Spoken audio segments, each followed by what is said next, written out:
উল্লাস উদযাপন কৰিবলৈ সক্ষম হ'লোঁ।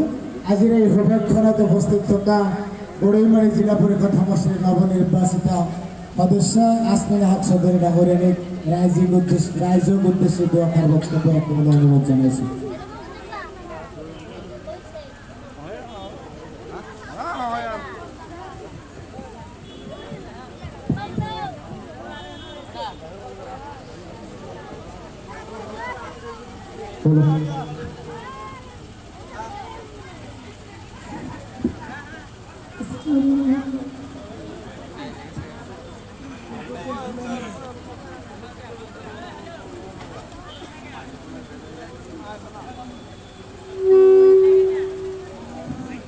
আসসালামুআলাইকুম।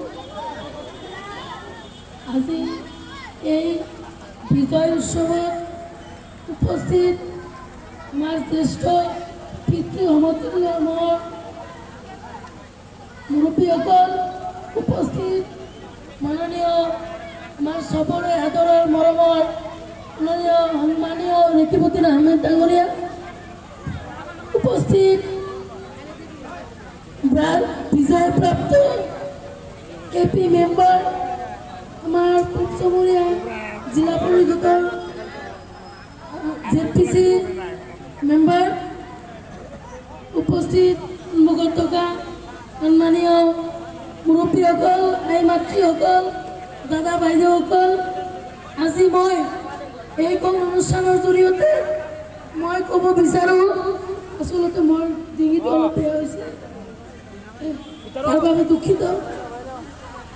তো যিকেই নহওক, আজি এই বিজয় উল্লাস আৰু বিজয় উৎসৱত মই নথৈ আনন্দিত হৈছোঁ। আপোনালোকক মই ক'ৰ পৰা কেনেকৈ আপোনালোকক মই ধন্যবাদ জ্ঞাপন কৰিম মই বিচাৰি বাধা পোৱা নাই।